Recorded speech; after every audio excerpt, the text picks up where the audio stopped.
And we're back with another episode of the Lakers Fast Break podcast. It's Gerald Glassford coming right back at you here from Lakers Fast Break, Pop Culture Cosmos, where we cover the latest news and trends in pop culture each and every week, twice a week, wherever you get your podcasts. On this week's Pop Culture Cosmos, TJ Johnson and I previewed the big upcoming Memorial Day holiday weekend for moviegoers out there. Plus, we cover so much more in the world of entertainment. So go ahead and check it out. Plus, what's up, Frank? Hopefully all is well with you, my friend. I also want to go ahead and mention that TJ also has some thoughts on the John Cena heel turn for the WWE and if it was a good idea and if it's been executed. So he has extensive thoughts on that. That will be on Apple Podcasts and also as well, of course, Spotify, Monday morning for you right here at the Pop Culture Cosmos. Indeed. Plus also as well, of course, don't forget, if you didn't get a chance over the weekend, the Lakerholics shared their thoughts in their season-ending Lakerholics spotlight. Hopefully they'll try to do more.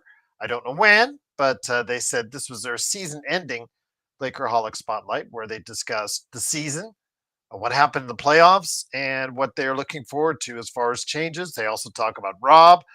They also talk about JJ. So go ahead and check it out on YouTube at Lakers Fast Break or wherever you get your audio podcasts. It's already there waiting for you to go ahead and listen to right now.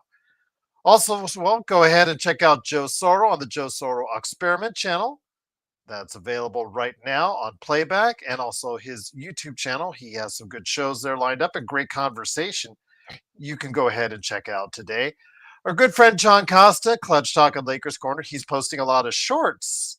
So if you want to go ahead and check out real quick his shorts, go ahead and do so on his YouTube channel, Clutch Talk and Lakers Corner as well. Don't forget Empire Jeff TV, Daniel Barry Sports Highlights. He's been doing a lot of 2K streams. So if you're into 2K, whether it's NBA or MLB, go ahead and check out what's going on with, of course, Daniel Barry Sports Highlights. Got to give him a big shout out. Empire Jeff TV covering the Lakers and Dodgers. The Dodgers. And what's up, Eric? I was thinking earlier today and seeing the results of the Freeway Series this past weekend. I know Joe wouldn't like to hear that. He's going to be on hopefully here in a few minutes. But I was saying, who's the only team the Angels can beat? Seemingly, it's the Dodgers. They can beat up. So if they play the Dodgers 162 games a year, I wonder what their record would be because they just manhandled them over the weekend. And yeah, you were there whole series. All right, Eric. I hope you had fun. Or kind of fun, or at least you hopefully had some good food. I saw Raphael there the other day. I know he was having fun, and I know he was enjoying himself, which was really great to see because he actually was showing his highlights. He was right there, right below. I think it was the right field bleachers. Raphael, if you're in the chat or you're coming on in the chat, let me know what's up. Oh, thank you, JSJ. No worries. That was a very good stream that we had as far as the playback is concerned. So just trying to keep it light as we can. Yeah. JSJ, imagine losing the Angels. I know, that's right. The only team the Angels can beat is the Dodgers. And the Dodgers seemingly would be leading, the entire MLB if it wasn't, I think they still are, or at least are close to it, if it weren't for the Angels. But I think things will even itself out after 162 games. The Angels, they're not good. They're not good. So here he is. It's a good man indeed. It is, of course, Joe Soro. Joe, great to have you here. I was just kidding your Dodgers, or our Dodgers, because I like the Dodgers. But the Freeway Series just ended. And I think if the Angels could play the Dodgers 162 games a year, maybe they would actually be relevant the way that they played them this weekend. I don't know your thoughts, my friend, on that. I mean, the Dodgers just didn't seem to have an answer for the Angels. I don't know why. I don't know why they couldn't figure him out. And then Chris Taylor, he was DFA'd and waived. That was kind of surprising. I understand he's not been great hitting, but his versatility, sometimes those things are hard to come by. Well, Hae-Sung Kim probably put the death stab nail in the coffin. Taylor. Yeah, that was it. The Dodgers,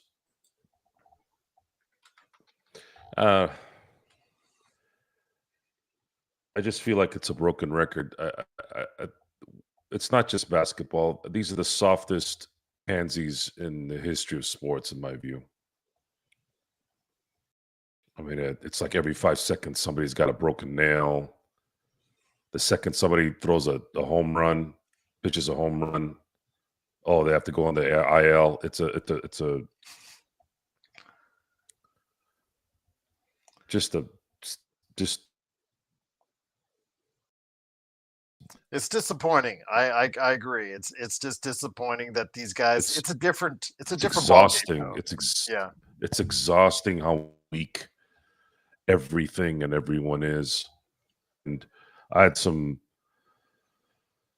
good discussions with Jeff today, and he's always going to be on the side of support, but I don't can't function that way. I don't support weakness, and that could be a subjective thing for a lot of people, but for me, how come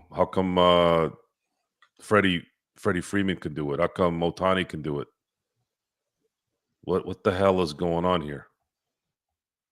Why can't these guys pitch for one goddamn week without having to go on the IL? It's aggravating. These guys are getting paid more money than anyone in the history of sports. Biggest pansies on top of it. It's aggravating. They get a shoulder owie for just a second here, a little burn in their shoulder, and they go immediately on the IRs. It's I don't really know what it's about. over yeah, it's really Yeah. overblown. It's really overblown. I can't agree with you more.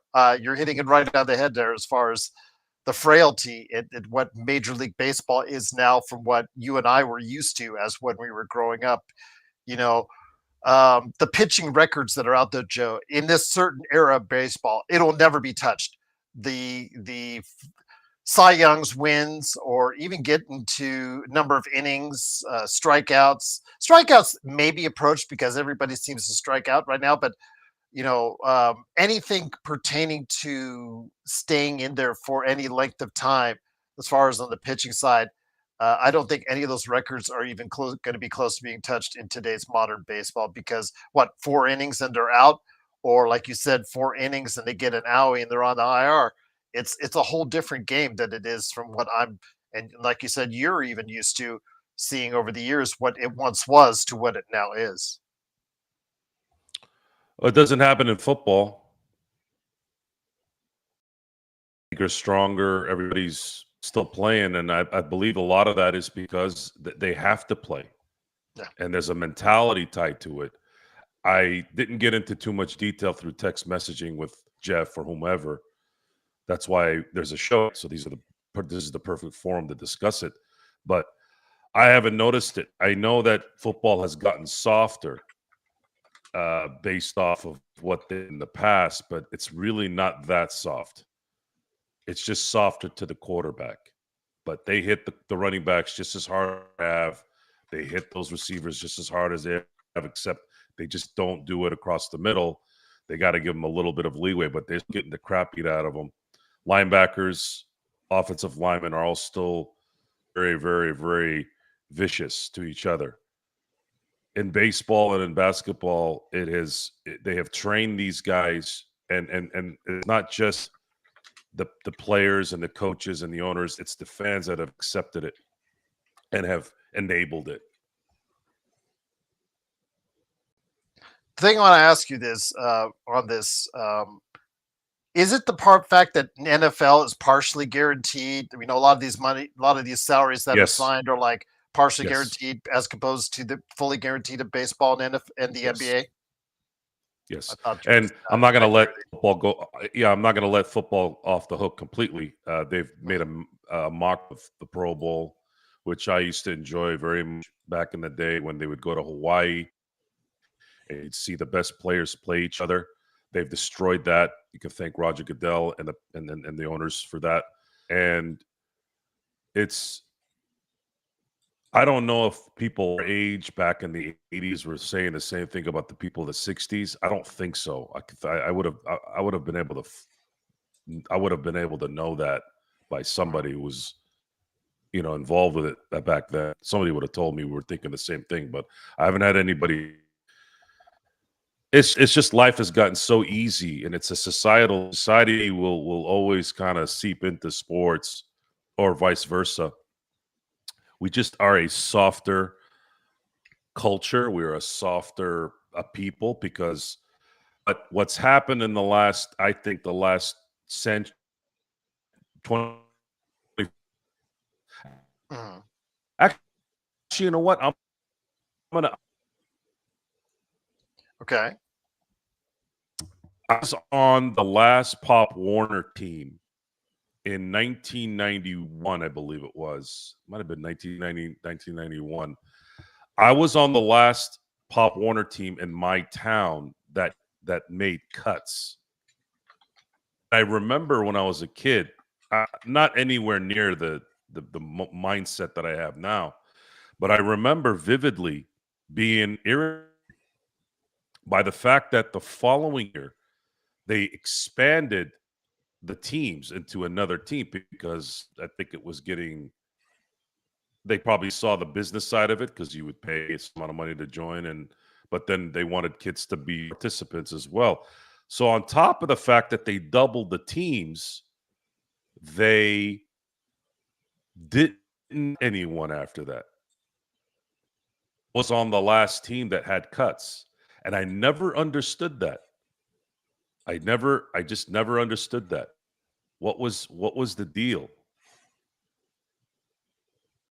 Sorry, am I running it? Was my signal bad or what? Yeah, your signal's been bad the whole time. It's coming in and out. So it's at 4 bars now, but I'm just like, I don't know why it's still not coming in strong for you. So, but I agree with you. I agree with you on I guaranteed was going to money. tell a story, but I guess I'm not. I don't know if anybody heard it. We only heard partial of it on that. Just Okay, I'll wanted to come make back. sure. I'll come back. No worries, no worries. But I agree with you, Joe. While you're coming back in and out, I wanted to go ahead and mention that yes, I agree with you guys. Let me know on the internet on the group chat out there about your thoughts. Do you think? Do you do you agree with Joe that it is because of what we're seeing with the guaranteed money that maybe is causing a lot of the softness? Although we didn't see it from Denver today, I'm going to give Denver credit. With Aaron Gordon gutting it out there, I am going to give them credit. Michael Porter Jr. gutting it out with the shoulder injury. Aaron Gordon gutting it out with the hamstring pull, the grade 2 hamstring pull. Normally, we're pretty hard on basketball players because they seem to be, out for, their broken toenail or whatever. At this point, I am going to give them credit with Denver today, getting out there as best they could. But I do agree with Joe 100% that the guaranteed money does make these players soft. The large amounts of guaranteed money is making these players really soft, Joe. And now you're good. Now you're good, by the way. Yeah, there's no. It's not just sports; it's everything, and you you see people wilt under it because they don't want to have confrontation. They'll adapt to it because they don't want to be the nonconformist. But it's sports. It's supposed to be the manliest activity out there normally. And most of the people who yap and whine about being a tough guy, I have always found out that 90% of them are actually full of shit. Too. That doesn't help. So what's the definition of a tough guy? What's the definition of someone tough? Does it have to be physical all the time? No, it's a mental thing. It's always mental. It's always been mental. I don't think people realize how much mental controls the physical, right? Yeah. It's a confidence, it's a determination. And then you factor in finance and economics of it all, and that usually will always, I guess, mend the issue. Oh, well, I'm just trying to earn my money. And everybody's like, hey man, he's trying to earn his money. But then once in a great while, someone backs up what you say. And it just so happened that that guy that did that was Mr. Shohei Ohtani, who's the best baseball player on the planet. Sorry, Aaron Judge, as good as you are, you're not better than Ohtani. And that's just what it is. I don't. It has nothing to do with whether he's a Dodger or an Angel or a Mariner. I think he's having a better season, but a better player. No, I don't. Ohtani does more things, I believe. Right. So he had the opportunity to sign a 15-year contract, and anyone would have given him a 15-year contract, including the Dodgers. But he said no. He said, I wouldn't want to diminish the worth of the contract that late into my career and look like a shell of myself, which is part of my irritation with Clayton Kershaw. My irritation with Clayton Kershaw is you are supposed to be the best pitcher of your generation. Now imagine this.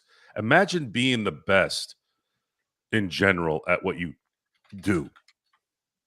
And then you go to a league where you have a bunch of guys that are really good too, just like you. They were touted from when they were growing up. They were high school stars, they were college stars, or they were minor league stars, and then they become stars in the majors. Now imagine being the guy that's number one. There's no doubt, and a lot of people will not argue against this, that Clayton Kershaw was the best pitcher of his generation. Now, he may have not had success in the playoffs as much as we would hope that he would have, but that got skewed a little bit in 2017. And if anybody got screwed out of that Houston thing, it was Clayton Kershaw, because if you watch Clayton Kershaw pitch in that World Series, especially game one, and then the game that eventually killed them, which we ended up finding out what was going on, he would have been the World Series MVP, and that would have changed maybe the whole trajectory of his choking label. That game in 17, game 5 in Houston, Clayton Kershaw threw 52 changeups and not one swing and miss. That's virtually impossible that no one would swing at that unless they knew what was going on. So what's bothered me about his career's end is we've seen him become mortal when I don't want to see him mortal. I didn't want to see him deteriorate. We've seen how this has sort of happened with LeBron, maybe not in statistics standpoint, but in being able to be effective when it matters. So you look at someone like Ohtani, who comes out and says, yeah, I could have signed another. Now imagine this. It would have been another $70 million per, right? That would have been another $350 million possibly. Or maybe they would have taken a $50 million. Let's say he would have taken a $50 million a year number, right? That's another $250 million that he said, I don't want to go into that part of my career and look like a bum. I'm paraphrasing, obviously. I'm going to take a 10-year. I'm going to take a 10-year and finish it off that way. Finish it off so that you don't get a chance to see me look bad. But we don't have people that think that way anymore. Jordan did it. You saw a little bit of Larry Bird kind of try to get through the pain and back problems, but he finally kind of stopped. Magic, obviously, that's a different situation. Kareem, maybe his last year where he came up kind of mortal. You have all these great players that we've watched in our time, and it's nice to see that once in a while you get that guy that actually puts his elegance in front of money. I was sending you Vegas stuff today. I don't know if you read it. Yes, I did. I have to continue to reiterate this to every idiot that's around me. And I say every idiot, not in a derogatory term, because some of them are my family members, some of them are my friends, but they've diluted themselves because they've been suckered in by the message that they see every day on social media and in and around them. Well, it's about the money, Joe. Well, it's about the money. When it's always about the money, you're going to deteriorate the quality of everything. We live in a Walmart mentality. We live in a 99-cent mentality. And now it's starting to catch up to you because now they no longer can charge 99 cents anymore. And you still have that mentality. And that's what sports is. It's the mentality of the weak. Oh, save him for this. Save him for that. Save him for what? You want this guy to pitch for 40 years? How about we do this?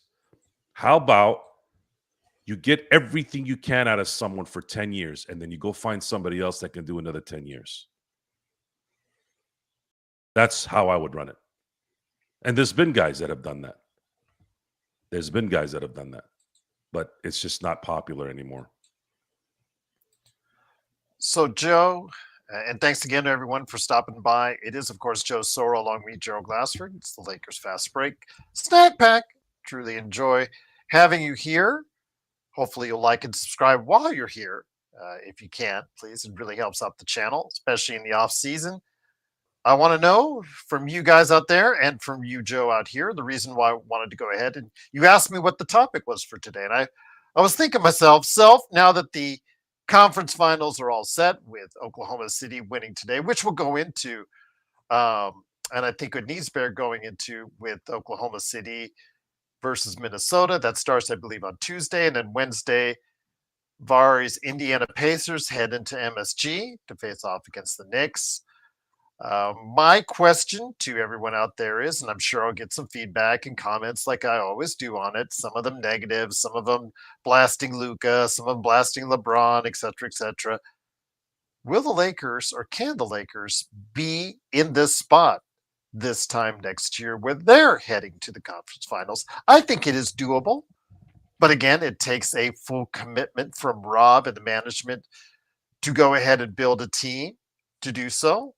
To find out what Joe has been asking for, I do think you need to find out going forward what's going on with LeBron once and for all. He just can't play games with us anymore. We need to know what's going on with LeBron. Is he going to go ahead and just pick up the 1 year? Is he going to go ahead and do another one-on-one? Is he going to be able to take for less money? Is he going to be, what is that situation going forward? Because like Joe says, it's at times paralyzing and handicapping the team on how you can build going forward.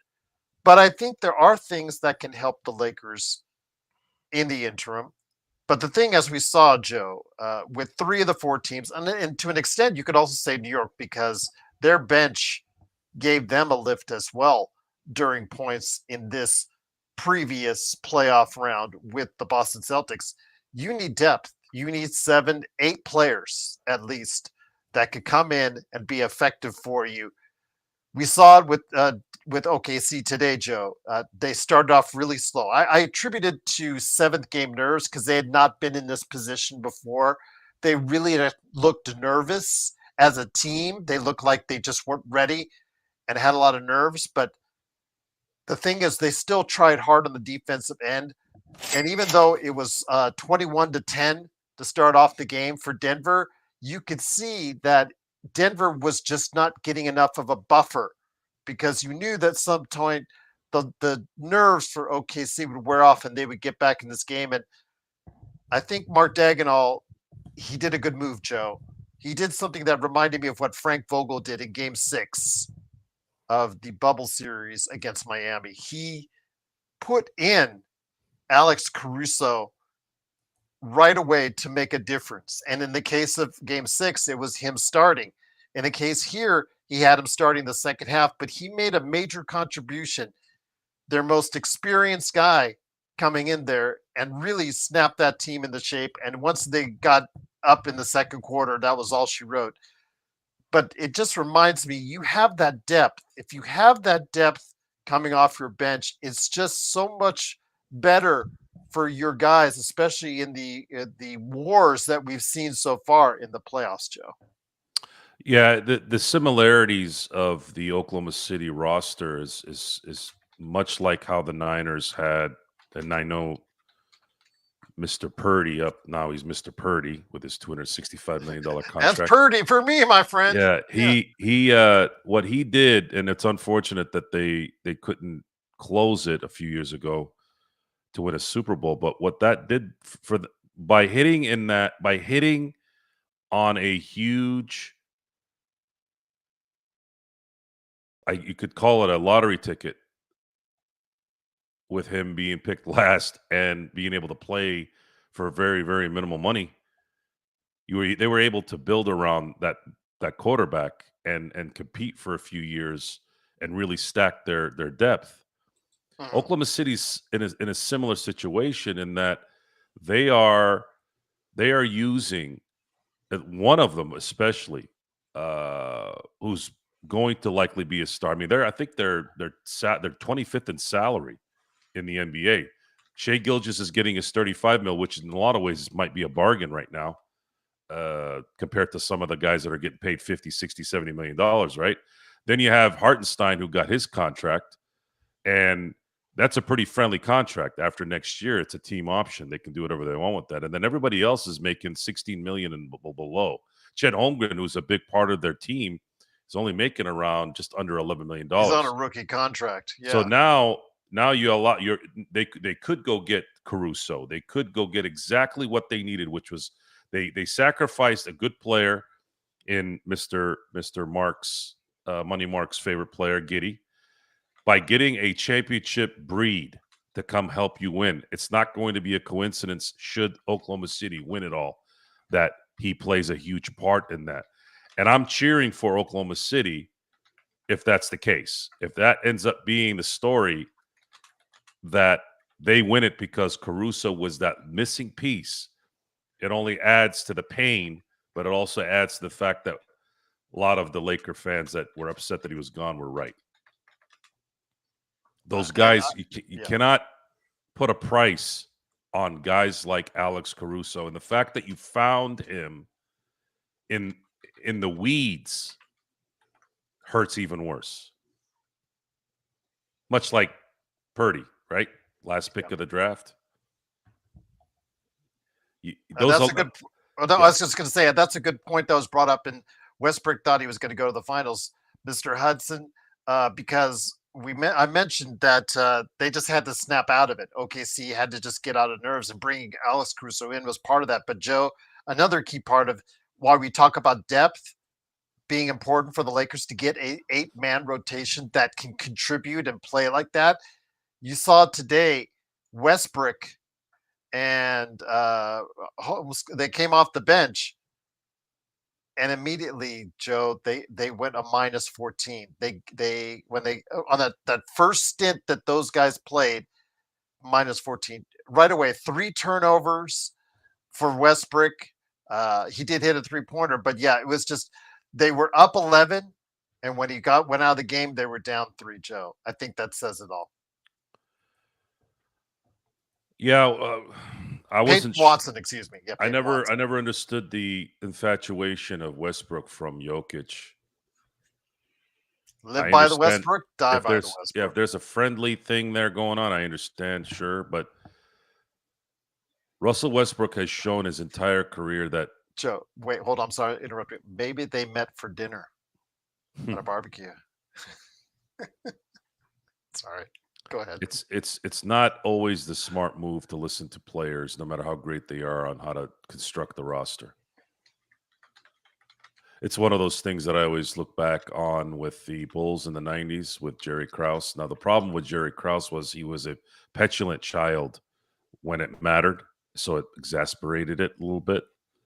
But Jerry Krause made some really good acquisitions, made some really good decisions at the beginning of his career, late 80s, early 90s, and helped build that team so that Michael could do and the Bulls could do what they ended up doing. He was mad that he didn't get enough credit. At the end of the day, it's still Michael Jordan is on your team. Nothing works unless that guy is there. So there's always that, did I get enough credit? Why am I not getting enough credit? It goes back to just children. A lot of times these guys are like children. And, Michael and Pippen didn't handle that either. And Reinsdorf should get a lot more of the blame too in those situations. So in this case, I would have respectfully told Jokic, I'm sorry, I'm not bringing Westbrook to this team. Does that mean he's going to opt out in 2027 because of it? I doubt it. But I don't think I would have brought in Russell Westbrook. He's too aggravating to watch game in and game out. He's kind of a heavier version of LeBron. LeBron will do some amazing things and then equally do something really stupid. Russell Westbrook is times 10 of that. And that plays a lot of it plays a lot of like what happens when a player's skill set is deteriorating. They think they can do what they did 10 years ago, 5 years ago, but they can't. But their brain won't allow them to accept that their body's not letting them do what they want to do. And I don't want to dog on Denver on this. Denver was competed in this series. At least they didn't bow out like the Lakers did against the Timberwolves. They played their rear end off, and they played the best team in the West, and they almost beat them. I don't think there's any shame in that. And look at what Aaron Gordon did. He was supposed to be out a month. A grade two pull of the hamstring is a month long. I thought for sure, even if they had won this, he'd be out, and maybe he would have. But maybe they wanted to win this to see if they can make it work. Maybe shoot him up or whatever, right? But Denver played their rear end off. At least they went out shooting instead of laying down like a bunch of cowards like the Lakers did. Yeah, and that's I agree. That's probably harsh. And I go back and forth on this all the time. And the subject that we're talking about now about softness and this and that, I almost get suckered into that a lot. And I get labeled upset, calm down, high blood pressure, angry, even by people who know me. I'm a reactionist. I am not sitting around festering over things. I react. I react in that moment. And when that moment is cleared, I am now back to normal. And I always said that there are sociopathic tendencies in my personality. Now, if I had grown up in a bad environment, maybe that would have been a bad thing. But since I probably grew up in a good environment, I use it to my advantage. I use it as a tool for good. And it's worked out in my life. It's worked out a lot. I'm not trying to be a psychologist here for anybody, but this is the ebb and flow of performance. Can you perform? You're correct, Leon. Murray didn't show up today. I don't know if he was still affected by the illness. MPJ had his shoulder issue. He's going to have surgery on it. And Gordon got it out today. I mean, say what you want about Denver, and I know we as Lakers fans are probably, many of us are rejoicing in that they lost. They did get it out. They tried to. Mike Malone is not on that team, so I actually did not have any ill will towards Denver. Mike Malone was the only guy that I was just like, eh. But it looks like Denver got tired of his shit too, and that's why they let him go when they did. And the GM, they got tired of those two squabbling with each other. They sent them both GM probably was right. Michael Malone. But the lack of depth showed, which again brings me back to the conference finals for possibly next year and with the Lakers. Again, I think depth is something that I think has to be noted. 3 of the 4 teams are at least 8 guys deep. New York, they come at you with 7 good guys themselves, with Mitchell Robinson and Miles McBride playing significant minutes off the bench themselves. And obviously their defense was key to their victory over Boston as well. So with that, I know we need a center. I understand the need for the big guys, and I understand the need for a two-way wing as far as the starting lineup to play alongside Luka and whatnot. But I do not forget, Joe, that we have to build up this roster so that there are more significant contributors, consistent contributors coming off that bench. And I've heard DFS, that the trade has been praised. I heard Jamie say that was season altering. I heard others on podcasts praise how good it was as well. I think it was okay for what it was. But then again, ultimately, he's a 10-point a game player that you have to commit, possibly if he picks up his $15 million option. We'll see. Otherwise, he's looking for something longer in the offseason. So is he going to be worth that as an over 30-year-old player? He's 31, I believe. So that's a question for the Lakers. If they let him walk, then that's probably the best defender on the team there. Somebody that Luka likes to play with. You'll have that has to come to mind. But for me, the goal also as well, along with getting a big man and two-way players, how can we get more depth, more consistent contributors on this team for next year so that we could possibly be in the conference finals next year, Joe? The advantage they have is they do have an immense amount of expiring contracts. Those always will have value, Mhm. and they're going to have to use those tools to see if they can bring in either replacements that are better or maybe use those guys to go for a huge home run. I just don't think there's a home run available, a big time player that would request to come to LA at the moment. I don't know who that is. I don't know who that would be. There's an opportunity. They have some tools to go get a center with those expiring contracts. The realization of that, or the realistic players that come to mind, is somebody like DeAndre Ayton out of Portland.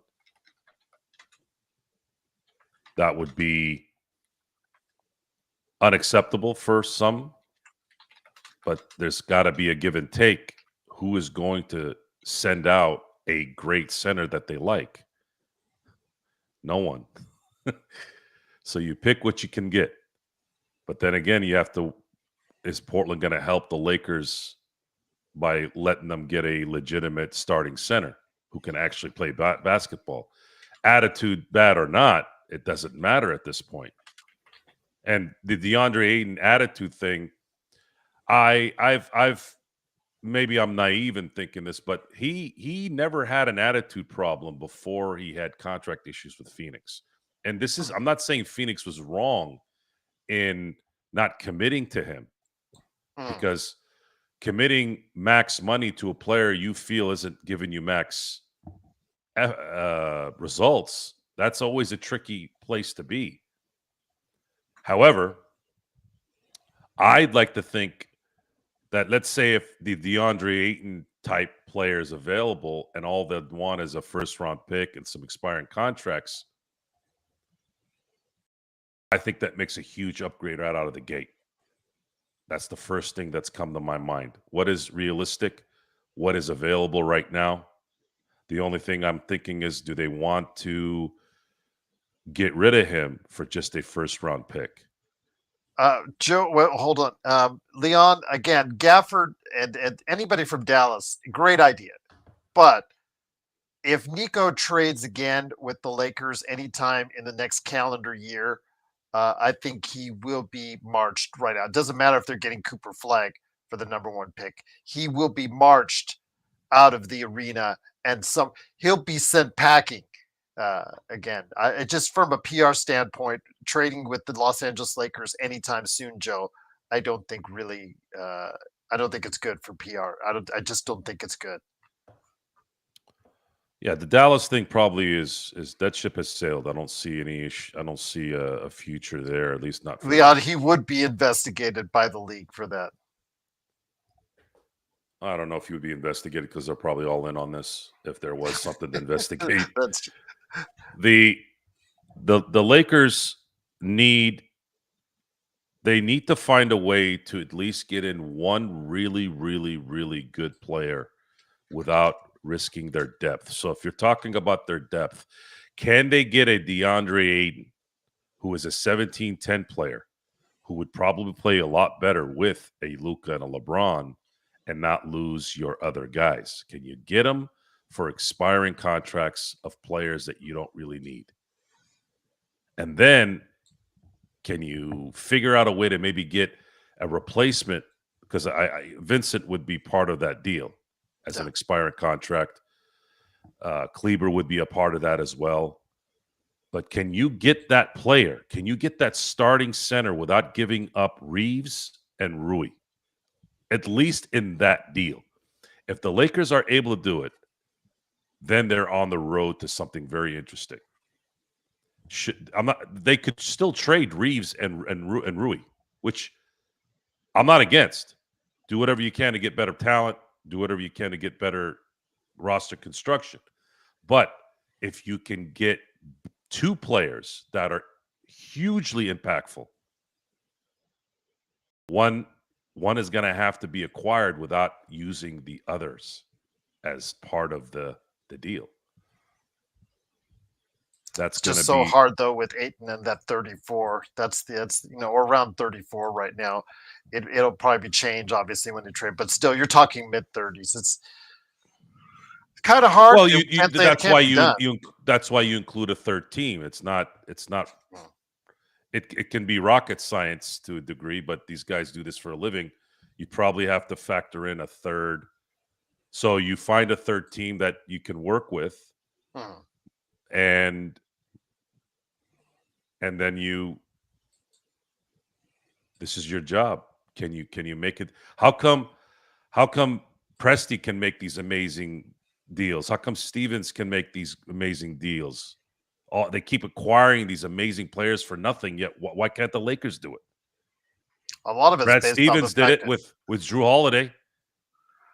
I think Why? timing also. You got to remember, Joe. A lot of these moves he made with the core. Still, a lot of them are on their rookie contracts. That's a lot of flexibility he could get for Hartenstein and then Caruso because a lot of those players are still outside of SGA on a rookie contract.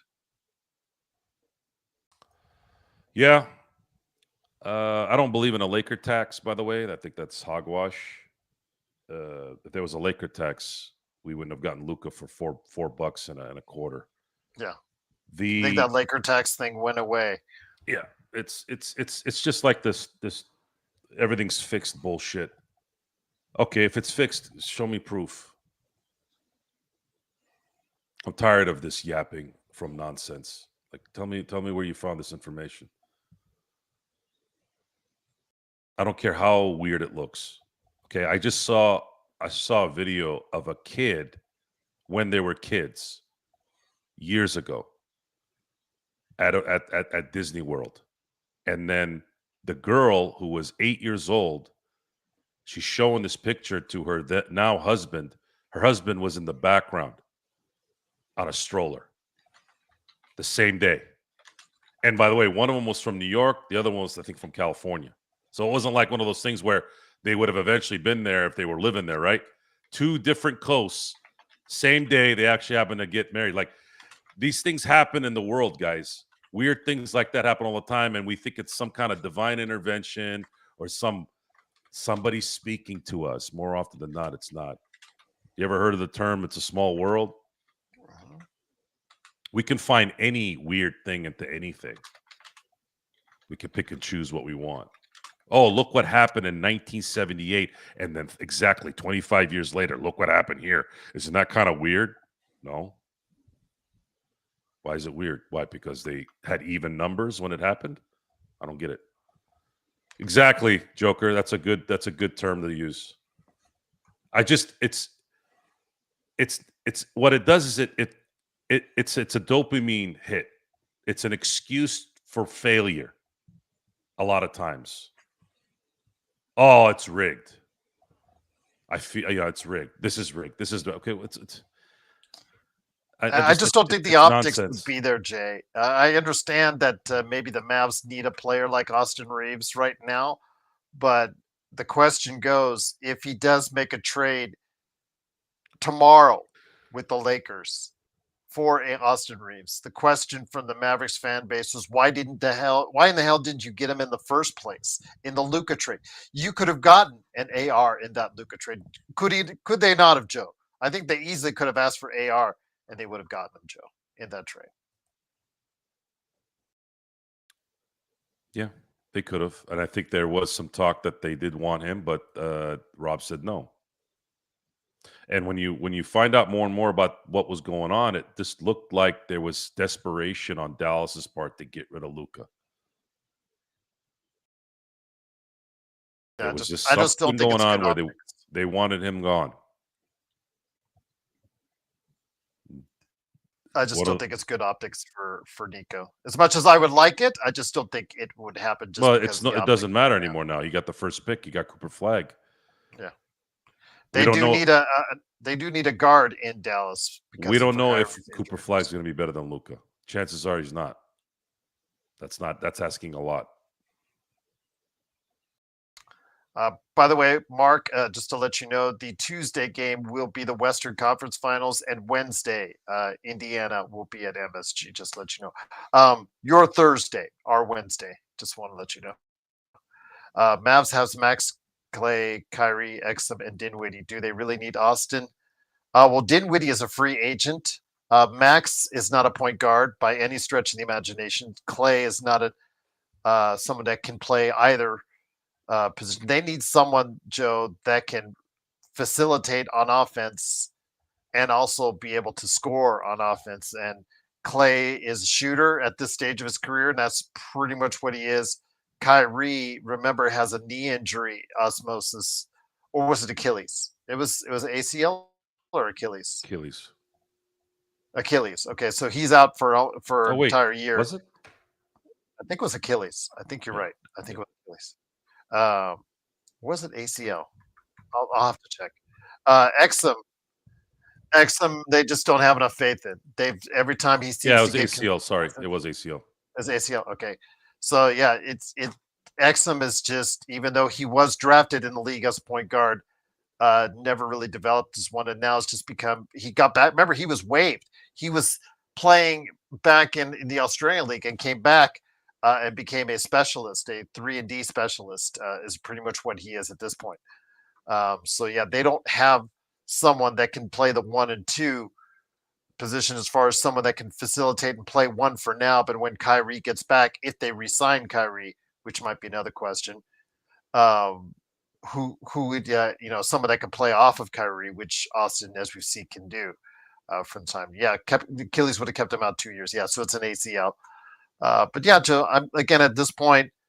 I think we do need to. I think we do need to look at other places besides Dallas to see what we can do to build up our roster. But I think it's imperative, again, to not only look at the places that we need, but the places that we also need to go ahead and take care of. And the fact is, our bench was one of the worst in the entire NBA all season long. Does not matter if it was before or after the Luka trade. The statistics bear itself out.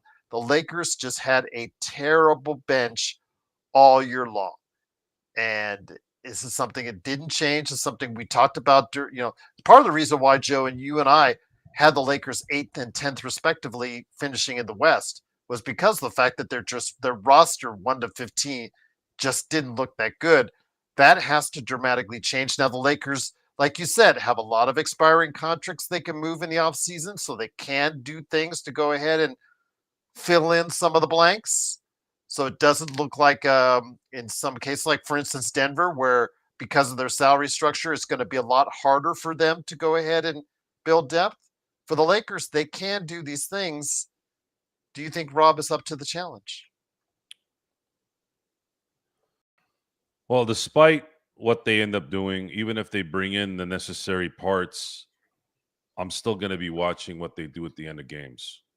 And will JJ Redick learn from his major mistakes at the end of the second half of the season? Not being able to keep a consistent, not be able to create plays in crucial moments. It doesn't matter how good the parts are at that point if you keep making boneheaded plays when it matters. Are you going to put the ball in LeBron's hands at the end of games still? If you do, history says it's not going to work out for you. That's probably my main concern right now with this next year. Besides the fact that I'm praying and hoping that there isn't an extension. if there's an extension, this thing is going to go off the rails anyways. So Darren, you make a good point. Rui plus AR is good trade bait. So you've got your.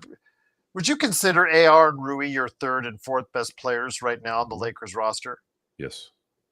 So they are at what some would perceive, especially in AR's account, very underpaid or undervalued in their contracts. So the combined, if you go by off of this year's salaries, about 31 million. So if they were to get traded during the summer, low 30s, mid 30s, that gets you close to Ayton. But trading those two guys for just Ayton, that doesn't help your depth.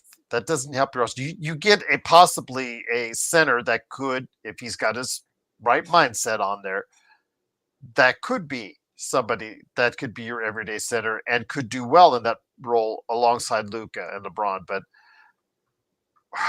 that's again that's the paradox between what the Lakers need to do is they do need to build depth. They do need to go ahead and fill holes and fill spaces. AR and Rui, if they were even have higher value contracts, let's say they were both earning 27 and 20 million instead of 17 and 12 million or 14 million, excuse me. It's just, it really is, it's harder to move those guys for substantial things based on the salary that they have.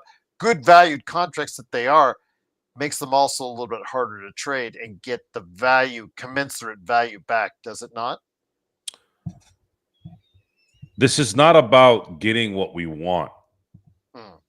We're not going to be able to get what we want as long as LeBron's contract is there. This is about being realistic on what could be available.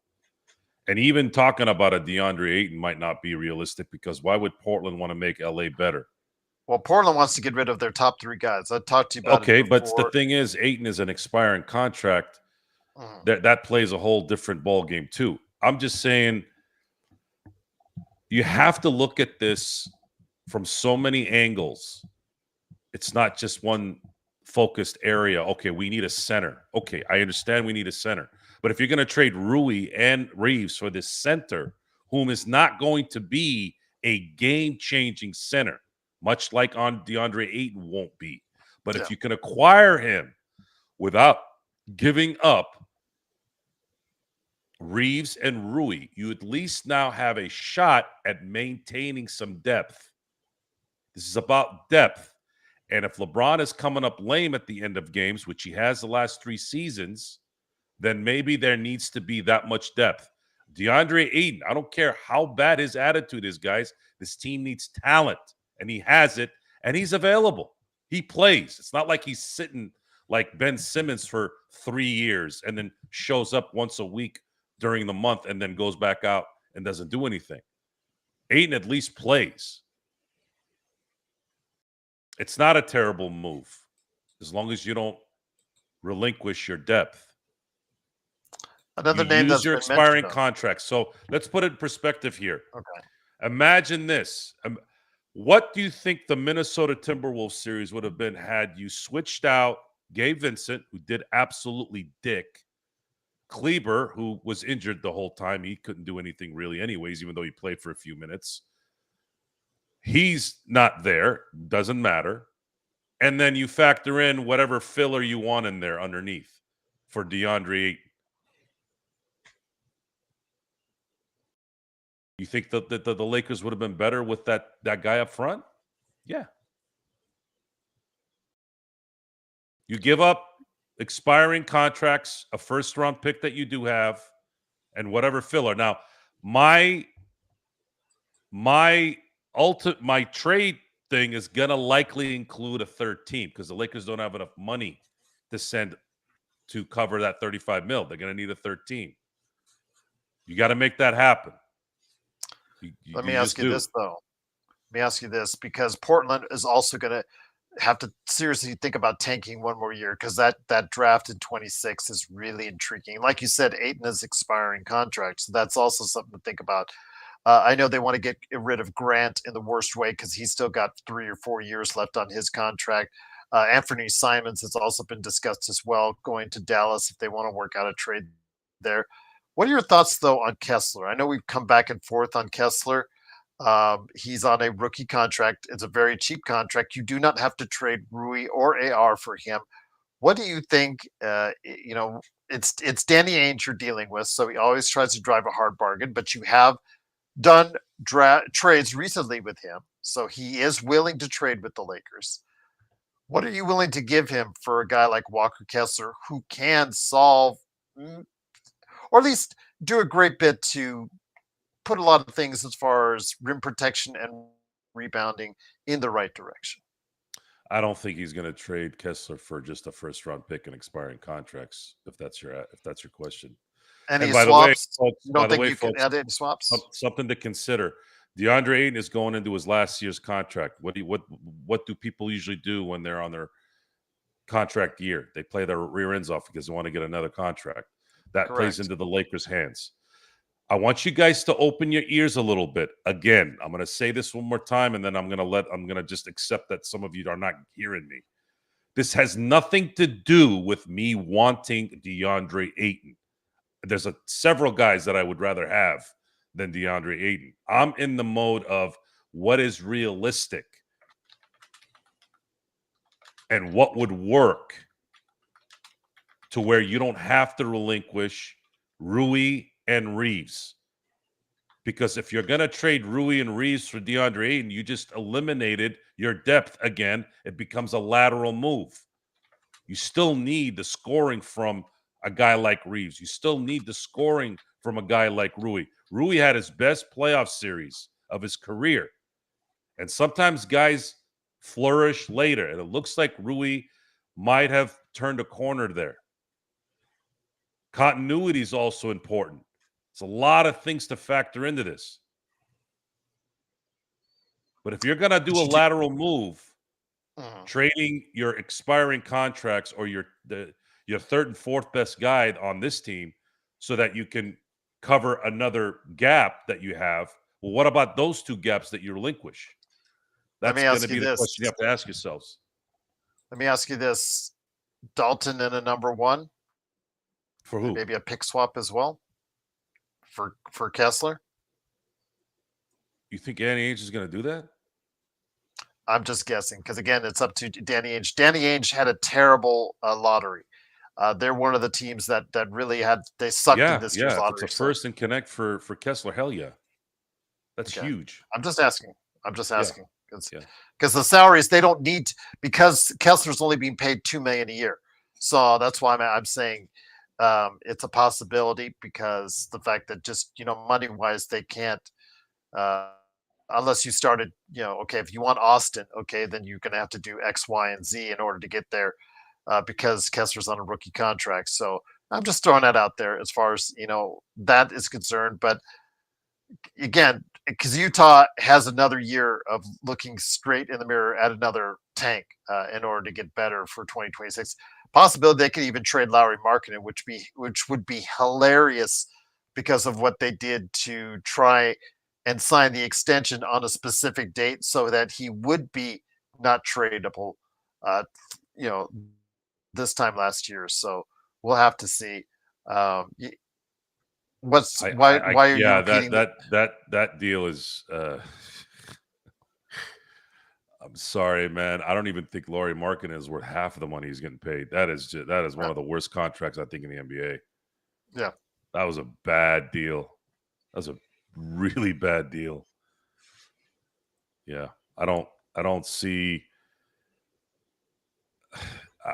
It's going to be an interesting offseason, guys. This whole apron thing is going. I think we might not be paying attention to what may be happening here. Something we maybe never have seen before. We might see so many moves, it might look like the NFL. Because free agent market is not that good this year, guys, and only one team has cap space in the Brooklyn Nets, and not everybody's going to go to the Brooklyn Nets. So my guess is there's going to be a lot of trades this summer, Joe. A lot of I trades. agree. I think you're right. I think it's going to be probably based off of common sense that a lot of these guys are not going to go venture into that apron area. If you think if teams like Indiana and New Orleans, if they're stubborn about not even getting to the luxury tax, You think those guys are going to want anything to do with the aprons? Hell no. I think you are going to see more trades this summer than you ever have in your life. Yes. Now, that's a good thing for the Lakers because that means you'll see a lot of, hey, can you hook us up? Hey, can you help us? Hey, So I need now a third team on the deal. Hey, Rob, right, are you there? I need a third right, team. right. The Lakers right now, if you really want to know what would work and what would get them to the conference finals next year, they have to replace 2 starters that are starting right now on the team. 100%. They have to be bona fide starters, a center, obviously, and then you can put in a 2, preferably a 2, or a 3, whichever comes first. And you're going to move Austin or Rui to the bench when you do those deals. Should you keep those guys? Because Which will piss him off. Because he has, I told you, Joe, he can waive his player option in the summer next here's year the thing. in a year that there's going to be a good free agent market. So you look, man, the Lakers didn't make Austin Reeves stink in the playoffs again. I'm sorry, we can't go around trying to appease Austin Reeves for whatever No, he I wants to do understand. next I year. understand that, but again, He's going to be valuable in the regular season, but once playoff time comes, you better get ready to maybe play off the bench a couple in some of these series. I'm not saying I disagree with That's you where in the JJ slightest needs on that. to communicate well. That's where JJ needs to communicate well, and that's the difference, man. If that's going to be the case, I have no intel that Austin Reeves is going to go nuts, but it's probably will because it is a contract year. But look at Caruso. Did you ever hear him complain about his time? You never hear a damn thing. Especially with a guy that every time you put him in the starting lineup, your team ignites. And OKC just signed him to a fat extension during the year, Joe Caruso did, because they understand what value he brings to the team. So there's 2 things that are coming with this. If Oklahoma City wins it all, it validates how they operated in terms of what we were discussing at the beginning of the show. Look how they drafted, being able to use those rookie contracts in starter positions where they were making a huge impact with those starter money, right? Then you have that one star that's not even making remotely close to what the big stars make, 50, 60. He's actually making only 38.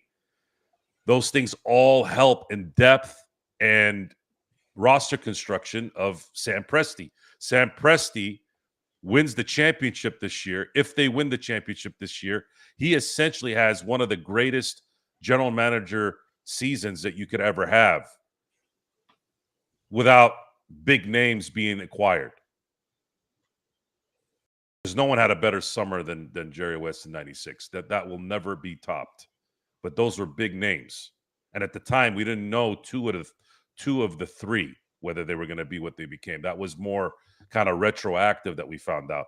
But this could go down as one of the greatest seasons and he won executive of the year already, right? So him pulling Caruso out of nowhere after all this, and then they go on and win a championship, shit. He should have another award. They should have a finals MVP for the executive at that point because he absolutely murder it. And the other part is if the Knicks win it all, that validates Tom Thibodeau's philosophy of basketball and guys like Josh Hart, guys like Bridges, who hasn't missed a single game. You hear me? You hear that, folks? He hasn't missed a single game since he's been a pro. It's very impressive. And it validates the trade. Yeah. Now, there's also this part. Maybe I've been digging a little bit to try to make this all fun for myself. I don't know.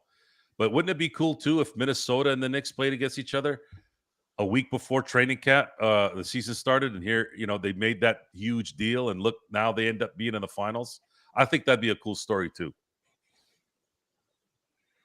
Well, Brian, your favorite Randall in a very weak free agency is going to renounce his final year in his contract because, obviously, as you know, he's been playing so well in the playoffs when it matters the most. And he has already earned himself a nice contract in the offseason. It just depends on who he's getting it from and how many years. Because as Joe and I have indicated, this is going to be a weak free agent market. Now, the question is, will it be just Minnesota bidding against themselves, or will someone else come into the fray on a sign and trade, or will Brooklyn be interested in his services or someone else? Very interesting to see how that plays out because, again, Joe, only one team this offseason actually has cash to spare. That's the Brooklyn Nets. By the way, thank you, Ben Simmons, finally for doing something right for the Nets, and that was, letting that contract expire. So they have the only one. It's very interesting. They have a very interesting offseason as much as any team out there. They have 4 first-round picks, Joe. They have 40 million plus in cap space, I think is what's been rumored, what's been talked about. And again, I understand they're nowhere near close to being a winning team, but it's interesting. You have a tendency when you have like this money to go on a shopping spree and you get players you probably wouldn't normally get. So it'll be interesting to see how they interact with other teams, or do they become a player like, say, for instance, like that you're talking about, third team? What if they become the proverbial third team and let's say a Lakers trade and just keep getting picks and say, okay, you want to send me some cap filler? Okay, there you go. Send me a contract you don't like. Send me a Jared Vanderbilt or a contract that you don't like, and I'll make it worth your while. They may be doing a little bit of that on this offseason. That may be the smartest move for Brooklyn if they tank another year, get some contracts that people don't want for some more picks down the road, especially if it's next year in another deep, deep draft and deep free agent market next year, Joe. The issue with so Julius Randle has turned up his game, correct? Yes. At I'm the right always time, I'm conveniently. always weary of contract year performance because he's never played this good. Will he be another Eric Dampier? Eric Dampier will always be on my mind when it comes to contract years. A guy almost won the rebounding title the year he had his expiring contract, and then he was non-existent after he got his big contract. Does Minnesota sign Naz Reid? Do they risk signing Randall, letting Reid go, and then finding out that next year Julius Randle turns into a pumpkin again? And then they've got Nikhil. They've got 3 free agents. That team is going to be hurt by what they're going to do. And they've got the new owner, Alex Rodriguez, coming in. Will he still spend the kind of money to keep this team together in the offseason? The apron will be a problem for almost every team in the NBA. As Moses made a good one, Jerome James. Remember that one? Mm-hmm. He just played like he had sparingly for the Knicks. He just finally get stuff during the playoffs, and yeah, he cashed in like a McIlvain too, Jim McIlvain. No, Brian, he's never played this well. I've never seen Julius Randle play this well. He did actually. I'm sorry. You know what? Maybe the first year he was with the Knicks, he was a 3-point shooting machine. I remember that year. But I don't think he was. So he improved there that year, and then he kind of veered off after that. And then this year, he put it all together. Notice how, other than one time in the Lakers series, he had an offensive charge call, right? And we were anticipating he was going to be out of control again. Well, that was the only time I saw him do that. And it seems like he plays really well with Anthony Edwards. Anthony Edwards seems to support Chris Finch in saying, let this guy cook at the beginning and then I'll do my thing later. When you have teammates that do that, that is the ultimate chemistry enhancer. versus maybe somebody out there that might be ball dominant too, much like Julius is. He performs better as a ball dominant player. And initially, maybe people thought that he wouldn't be able to do that with Anthony Edwards being there, but Anthony Edwards has supported it and has been able to play off ball more or pick his spots on when he can actually control the offense. And that whole setup, props to Chris Finch for finding a happy medium there and allowing them to cook at the right moments when they need to. Xbox says we could sign and trade with Cavs for a center. I'm assuming he would mean Jared Allen. Jared Allen's got a contract, I believe, in the mid-30s. I Just would like love for them to take LeBron if they can give us Jared Allen and Garland. Honestly, if they called us for Jared Allen and Garland and had them and had LeBron go back to Cleveland, I'd do that in a minute. Let him have his last year in Cleveland. That would be my call. I would call Cleveland if I was GM. I'd be over there. Hey guys, give me Jared Allen, give me Garland, and you guys can have LeBron, and maybe you guys can make a run next year. One last run. Brian's asking, what did you not like about Randall's last year in the Lakers? He hadn't developed his 3-point shot, and he was still out of control. There was nothing I disliked really. It was too early, but the effort was there. The effort was always there with Randall. Yeah, I never disliked Randall. I thought his game was too ISO. He hadn't developed yet. It wasn't. Yeah, it was all ISO. He hadn't developed an outside shot as of yet, Brian. We all know that he didn't have that yet with the Lakers, and he was good. We always joked that he was good for up to 2 offensive charges per game, Joe. But no one questioned his effort. My only issue with him is he's too ISO. But the game has evolved to that anyways. So at this point, it works. All these years later, it's come around to him. And the reason why it didn't work in New York once Brunson got there was because Brunson is ridiculously ISO. So you're not going to have 2 ISO players, 2 ISO heavy players, really working off each other that much. It's too much. Now, again, in Minnesota, Anthony Edwards can play off ball. He's been able to be very effective playing either or, and that's why it's worked. I'm just going to say best league. That would be great if A, the money worked, and B, LeBron waives his no trade clause to go back to Cleveland. Otherwise, we're wasting It's not going to happen, time. guys. I was just saying that. Yeah. And by the way, Div, that would be good. I would like thrown that in Bronny. Yes, absolutely, throw in Bronny. Yeah, throw in Bronny. Yes, please throw in Bronny. I'm ready to throw in my chips for the LeBron James era. You all know that. It's time to focus on something else. I would definitely do that deal, but I don't think Cleveland would, anyways. Cleveland wouldn't do that deal. Randall has developed into a much better all-around player, and again, he's doing it at the right time, Brian, and he's going to get paid. He's going to be one of the few individuals, I think, this offseason is a free agent that's going to get paid. But again, does Minnesota commit to him? Do they commit to Naz Reid, Nickeil Alexander-Walker? Those are the 3 free agents that are going to be on their team. So it's going to be interesting to see what kind of decisions they make, and could it benefit anyone else? And with the Lakers, yes, we mentioned and talked about it the other day, Joe. Right now, they don't have the full mid-level exception. But if they play with the salary just a little bit and get a little bit of help from Mr. 23, that could change where they get the full level mid-level, the full mid-level exception. But I'm not sure that's going to be happening because, again, I don't want that because that would mean they're going to sign him to another year. Just give him let him play out his contract, deal with all that stuff next year. I don't want anything beyond the commitment that you have now. Don't throw in anything except if they win it all. Then, yes, okay, LeBron, you led us to the 2026 championship. Let's do another year.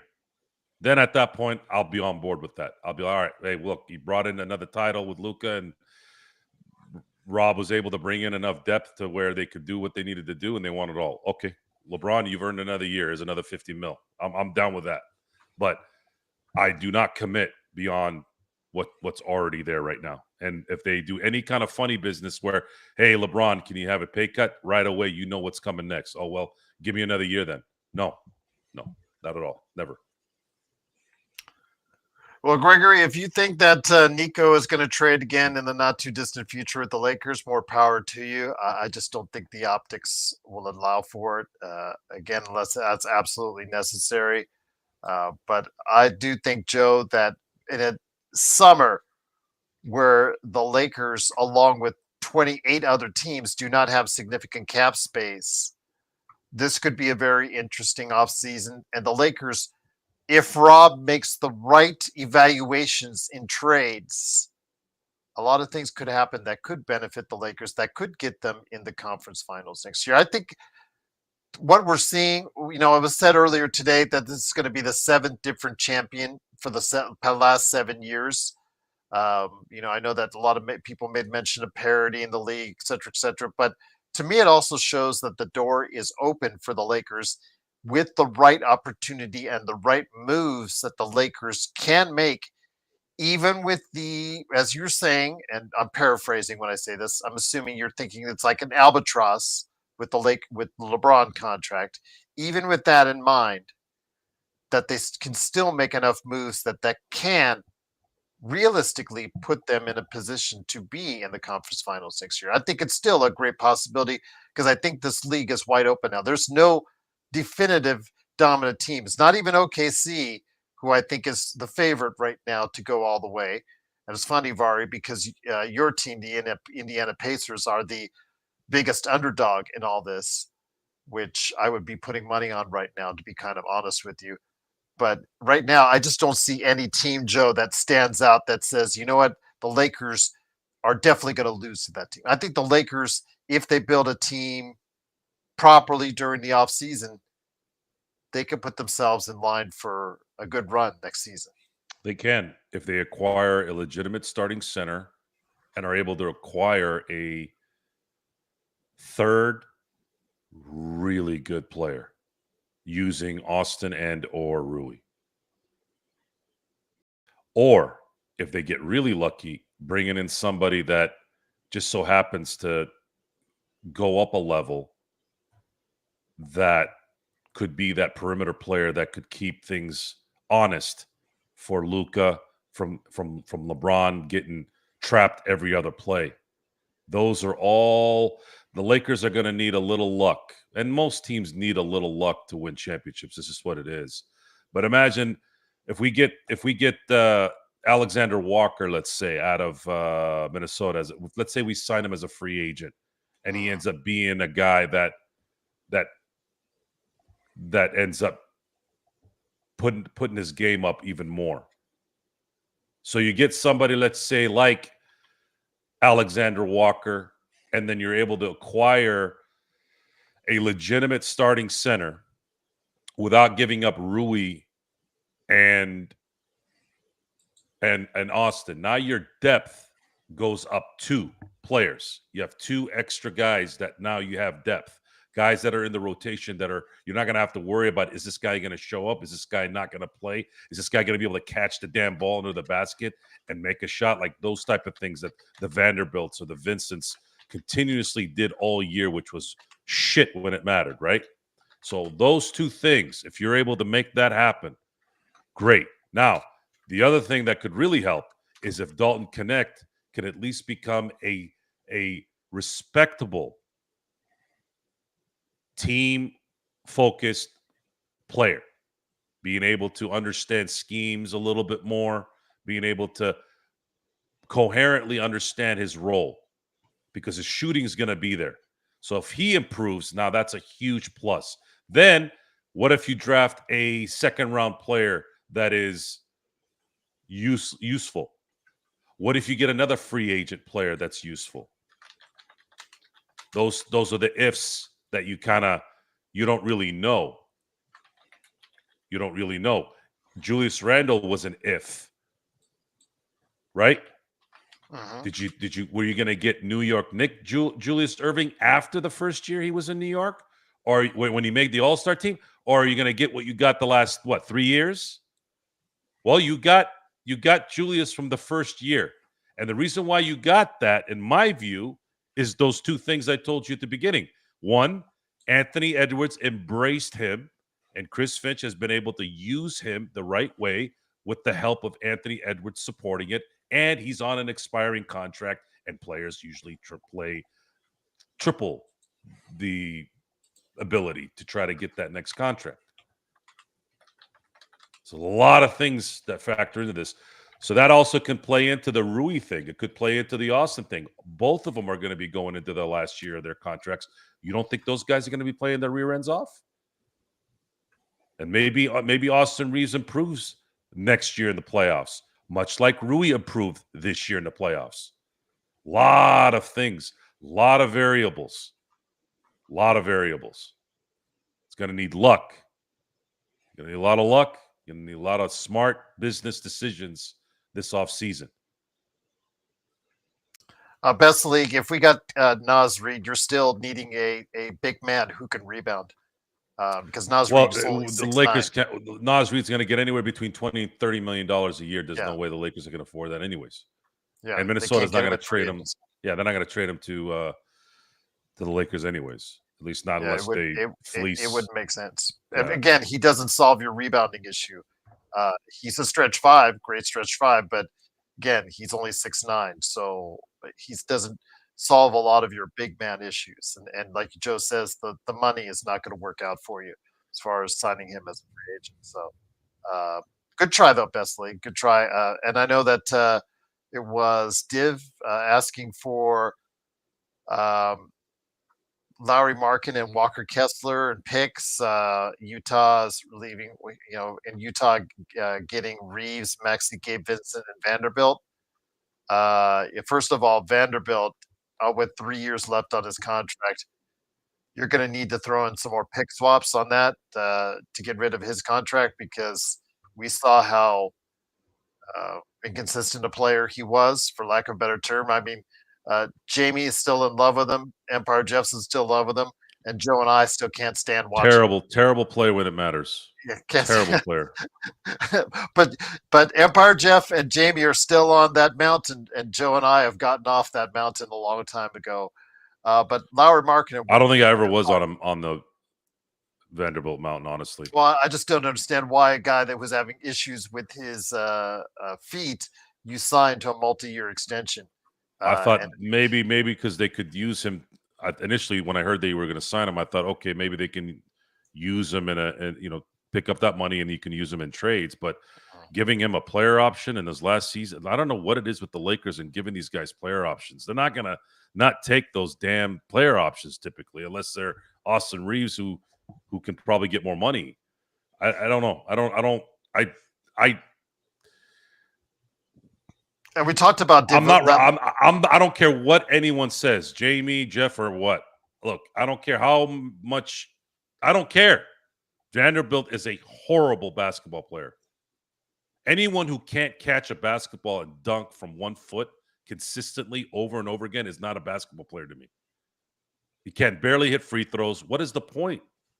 This isn't 1995 where you can have a Dennis Rodman getting 80 rebounds, where at least if he got 80 rebounds a game, then maybe there'd be something there. But he's not doing that. What's he doing? Once in a while, he's guarding the passing lane and getting a turnover. Well, he's making up in a negative way when he does that with botched, wide open baskets under the rim. I don't get the infatuation with Jared Vanderbilt. I never have. Well, they won a lot of games with him. The percentages go up when they win. The records. I don't give a shit. I'm talking about when it matters. He has become a tulip when it matters, year in and year out. Much like Austin Reeves has. But it's worse with Jared Vanderbilt because he can't do the basic stuff, and he's an NBA player. You can't catch a basketball. You can barely dunk when you're 6'8" with arms the size of Inspector Gadget's arms.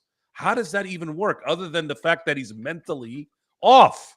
I don't like dumb players or weak-minded players. I don't like them. I don't like them, and I never will. Hated Kwame Brown. Hated Samaki Walker. I'm talking about their basketball, not them. Couldn't stand watching those guys play basketball. It was so aggravating. Guys that are 7 feet tall that play like guys that are from the 24-hour fitness when we play. Stiffs. I do want to mention that Rui, I can't be on the board on saying he's horrible on defense. He played with great effort in defense in every playoff. Whatever he does during the regular season, I get you can go ahead and argue on that all day long. I probably agree with you there, but in the playoffs against Jokic, when against the Denver series, this past series, he was the only one that played, I thought, consistently hard defense everywhere, and that includes DFS. I think Rui did play with great effort on the defensive end in this past playoffs, so I'm going to have to disagree with you, Jay, on that. And he does shoot 40% from three, but he's not a natural fit at the 3 or the 4. So if that's a better way to phrase that, then that's fine. But Joe, we're going to have to do something, because if you let those guys walk for nothing in the summer of 2026, that might be a hard thing to take.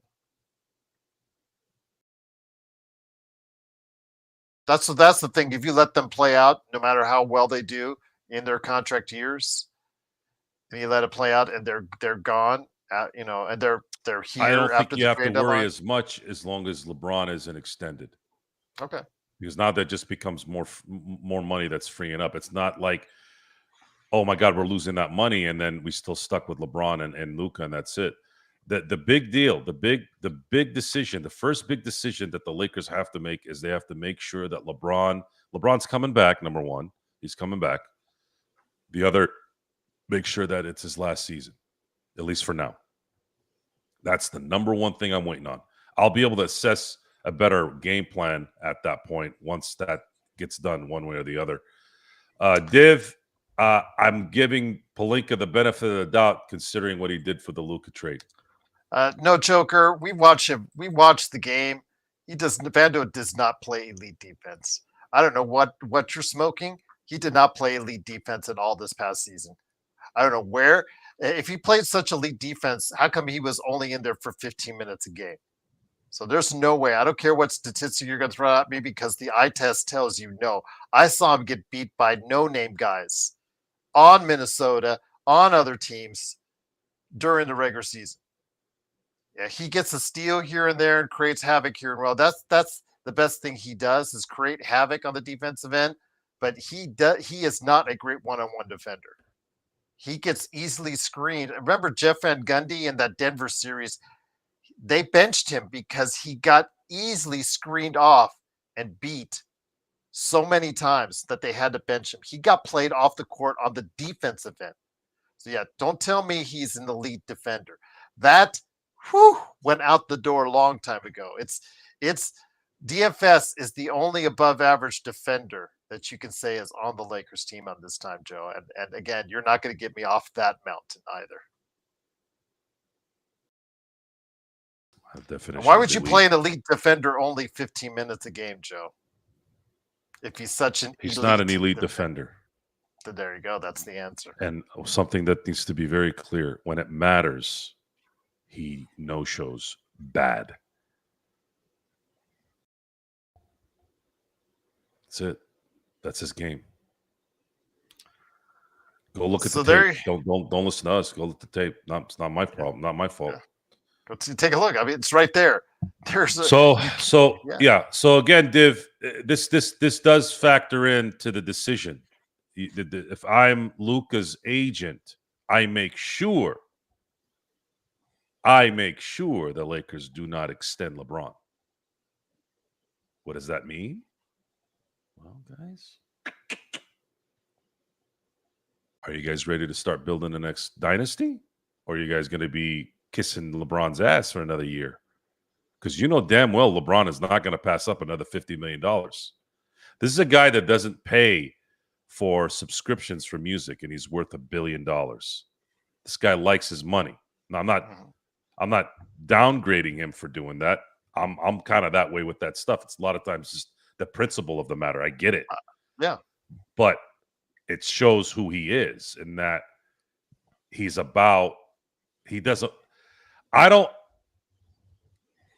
I don't believe, and maybe I'll be wrong here, I don't believe LeBron is going to get the admiration after his career like a Kobe or an MJ. I think he'll be more like Kareem Abdul-Jabbar, which is ironic considering they have the two greatest careers in NBA history. I'm beginning to think, Joe, that Vando is almost as divisive. No, there's no divisive. As You look as well. No, in the eyes of fans, I was just saying it's Look, Jeff is a as LeBron. determined man. Jeff can get you with his. He loves to use the couch phrase. You just sit on you know what's are sitting on the couch judging things, right? No, he doesn't say that to me. He just says that to me in jest. But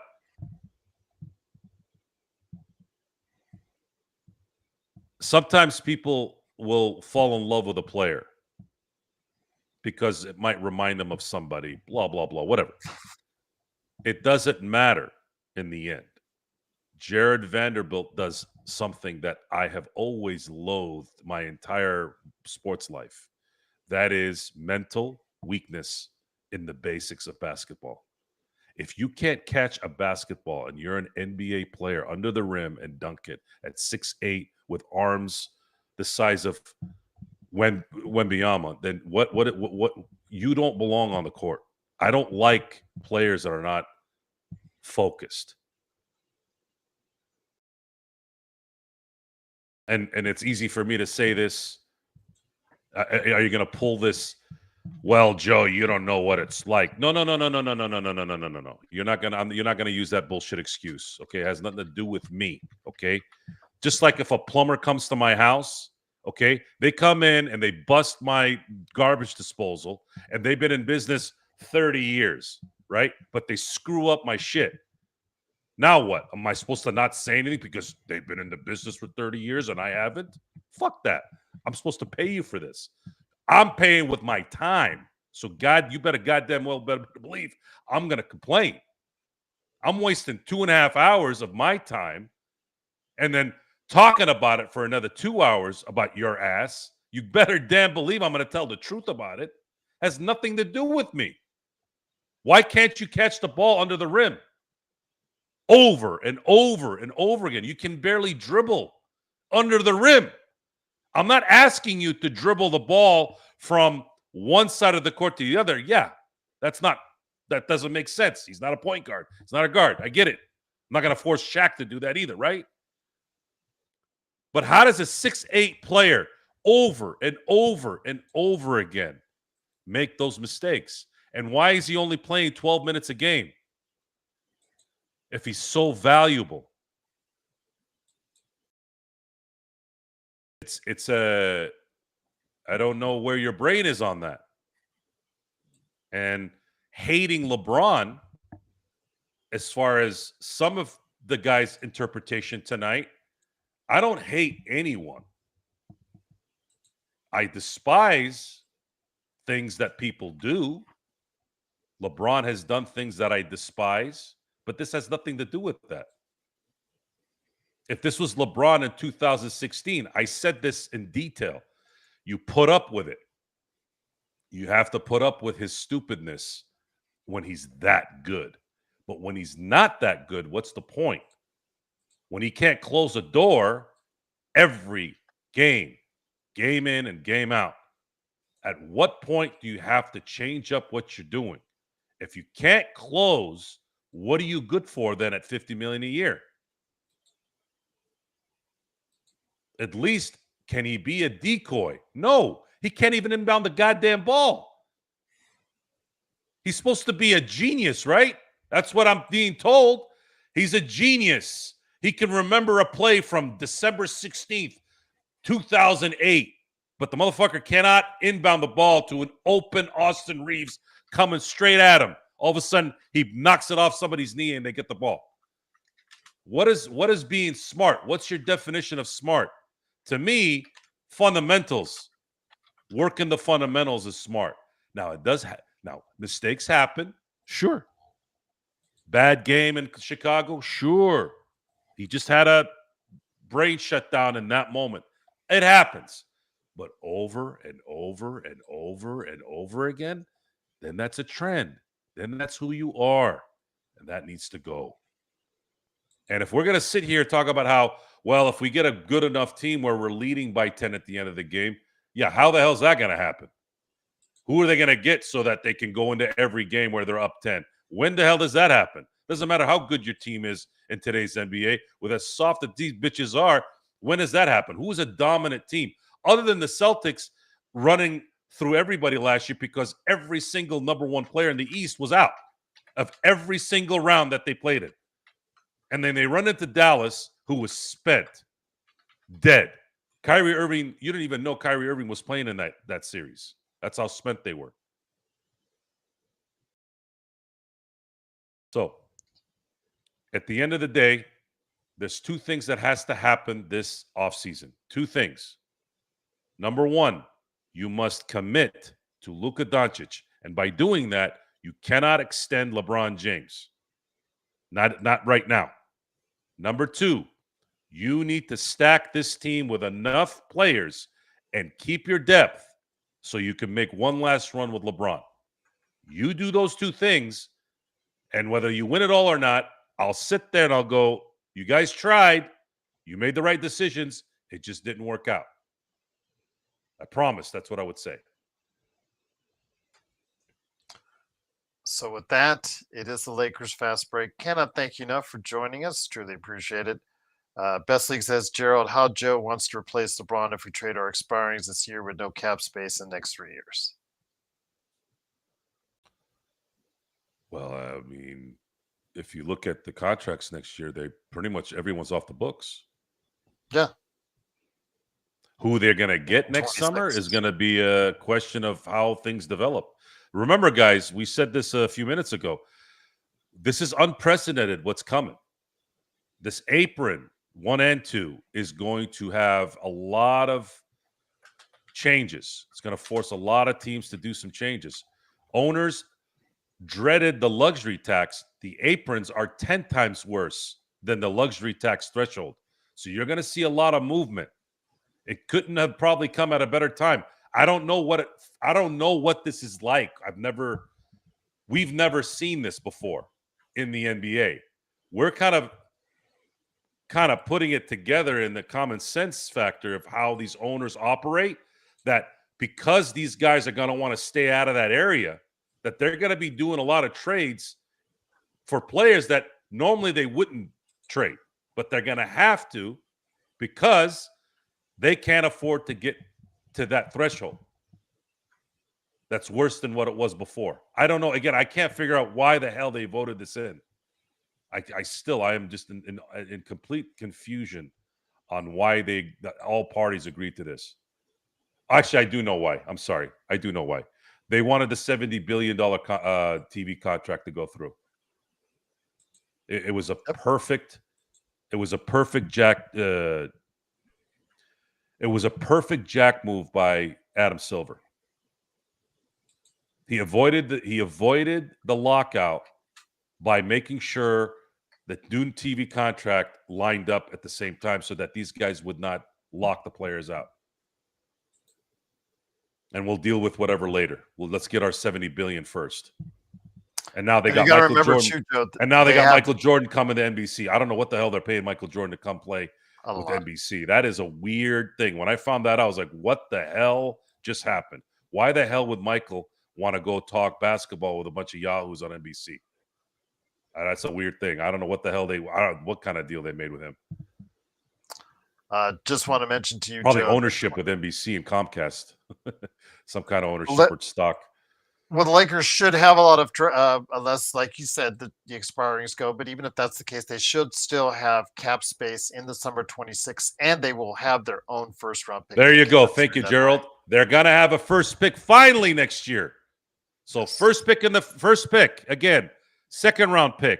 You're going to have, if they continue to just keep what they have now, everyone's coming off the books. I'm talking if they keep it the way it is now. I don't know if that's going to happen. But everything comes off the books other than Luka and a few other guys. That's it. Or if they could trade Vando. There you go. That's even less. So Well, even if they don't, he's it'll the be only Dalton one. Vando. It'll be essentially it's Dalton Vando and He's Luka. the only one. He would be the only one that is making double digit, and he's only making 12 million that after next year. He's the only one making double digits that's signed as of right now. Austin Reeves is obviously going to opt out.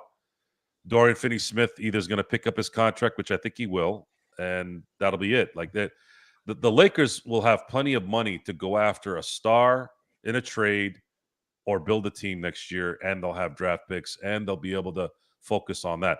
I have said this on record that I don't believe the Lakers will truly be, unless something drastic happens, like a star player demands to come to LA and he's here. I don't think the Lakers are truly going to be off-season favorites until probably the summer of 2027. Which, coincidentally, if Luka decides to sign a 2+1, which I would recommend him to do if I'm his agent, because as soon as that second-year contract is up, he will then be able to sign a 5-year contract for $413 million. That would be a longer and bigger deal than what he would have gotten even with Dallas had he not been traded this year. But he's going to have to bet on himself a little bit, which I don't see why he wouldn't. Yeah, and Div, why would LeBron want to go to Golden State? He had the opportunity. I remember last season, I believe near the trade deadline, they even approached LeBron. I think it was Draymond that approached LeBron about it, and he declined. And so it didn't get anywhere. So if he didn't want to go to Golden State then, why would he want to go to Golden State now? Because that team is obviously not much better in shape than what the Lakers is as of now. Now things can change, but we'll see what happens. But yeah, right now it is the Lakers fast break. A lot of things are going to hopefully be going down for the Lakers this offseason. A lot of trades hopefully will be made, and hopefully again the Lakers will be able to build a much deeper roster and fix some of the things that have ailed the Lakers. But yes, I think the league is wide open right now. There is no dominant team in the NBA. I don't even think whoever wins the championship this year can be considered a dominant team, even if it is OKC and their 68 wins. We've seen how Denver stretched them to 7 games. They are fallible in a certain extent, and the Lakers manhandled them in 2 straight games in OKC during the course of the season. So it's all about matchups. So again, I think the Lakers, with the right tweaking, can have a promising future. But what do you guys think? You can let me know in the comments either which way. So please let us know your thoughts after the show. But again, we're here. Ken, I thank you so much for joining us. We'll be back hopefully Tuesday night. Joe, any experiments for this week? There will be, yes. Okay. Dodgers no longer playing the Angels, so that's a step in the right direction. We'll see who's injured again tomorrow. Exactly. Who's got a hangnail on the IR. Hey, look, you just made the Angels' entire season because that's all they're going to be known for. Yay, beat the Dodgers. Yay. Dodgers go on to take the title, but Angels one up them for a weekend. But that's all the best they can do. But again, it is the Lakers fast break. For those who are interested, we are doing the playoff games. So Tuesday night, Wednesday night in Australia. It is, of course, the playback.tv/Lakers fast break channel. Dodgers on Monday. Yeah, they're playing Arizona tomorrow. There you go. Well, then go ahead and check it out on the Experiment channel, Joe Sorrell Experiment channel on playback as well. So for Joe Sorrell, it's the Angels, the Dodgers. Can't do anything else right, that organization. I mean, they let go Ohtani for nothing. And then Mike Trout, I don't want to say he's washed up, but damn. He's done. I mean, guy, he is, what was he? I saw it, first 100 bats, 17 hits. He was hitting 170. Yeah, sure, he had 9 home runs, but 170. It's one of the saddest we as baseball fans had the modern day Mickey Mantle, and all that's come from it was one playoff series where he has even won one game. Yeah, that's it. That's a tragedy, and that's part of the issue with baseball that doesn't seem to get fixed. You cannot let generational players go out like that. That doesn't market your game very well. I don't know what Manfred can do about that. I don't know if he cares. I don't know if these owners care. Honestly, Gerald, I don't think these owners give two shits, especially baseball owners. Are they making money? That's I mean, think about it for a second. Just think about this. It's not just the owners, too. It's just baseball people in general. Tim Kirchin, right? You know who Tim Kirchin is, right? Mhm. Baseball czar of the media, right? He had a story about this. I think it was about 10 years ago. He had a story about the Pete Rose thing. And he had mentioned at some event, because he was one of the 12 voters, apparently 10 years ago or whatever, right? And he had mentioned how if Pete Rose, with the people that were there, if Pete Rose was eligible to be into the Hall of Fame, he would vote for him. Frank Robertson gave him the Riot Act. Now, God rest Frank Robinson's soul. He's been passed away since 2019. But he gave Kirchin the Riot Act and said, "What are you talking about? This man bet on baseball." He goes, "If that guy ever gets into the Baseball Hall of Fame, you would never see me there again." That's just Frank Robinson. I'm sure Johnny Bench has made it very clear that he don't want his ex-teammate there. And by the way, Frank Robinson did play with Pete Rose as well. So these guys actually knew him. One of them was a dynasty, played in a dynasty with him. So why do you? I swear, fans care more about this stuff, and it doesn't even affect them.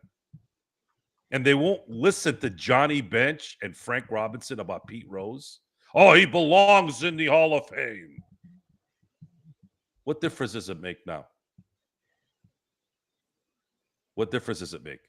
He's dead. He's gone. What? His son is going to enjoy it? His ex-wife? Whatever? What? So I think the funny thing about this, the irony in it all is Pete Rose became more famous not getting into the Hall of Fame than getting in the Hall of Fame, because would they have even remembered Pete Rose? He'd be like anybody else, right? But what difference is it now? So this is baseball for you. They complicated even that to a degree. And again, by the way, I agree with baseball. What Pete Rose did was bad. It was really bad. Betting on baseball while you're managing, I don't care if you're managing to win. That's bad. You can't do that. There has to be repercussions for that. And I don't believe he should go into the Hall of Fame ever. It's over. And now it's even more because he's gone. It doesn't matter anymore. So baseball people are very stubborn and very matter of fact. Now, to that degree, to those things, they're good. But to the other part, with ruining Ernie Banks never saw the playoffs as a Cub. Imagine that. These are bad things. Tony Gwynn's father, because Tony was loyal to San Diego, loyal to the Padres, his father said for years, he's like, if he had gone to the Yankees, he would have won multiple championships. But Tony never wanted to do it. And it seems like Mike Trout's in that same mindset. He's in love with being an Anaheim Angel for some reason. At least Tony got to see 2 World Series appearances, though. Yeah. At least they were competitive, right? Yep. Although I'd wish he had just chewed sunflower seeds, and I'll leave it at that. But yeah, baseball needs to. I guess maybe I guess those things happen. You know, maybe you can't. Nothing's perfect, I guess, but I don't know. Mike Trout, that's a different one, man. That's a different one. That's Mickey Mantle of our time, man. That guy cannot. That guy cannot go to one playoff game. In all these years, this guy was the best baseball player for 5 years, at least 5. And I've said this in any sport. If you're ever the best player in anything for 5 years, you are an all-time great, Hall of Fame, first ballot, no questions asked. Now, in football, it's a little different because it's more position, right? But baseball is the easiest one with basketball. Best player for 5 years. Ouch. And he's averaging $37 million a year. He gets the same amount of money through the 2030 season. Ouch.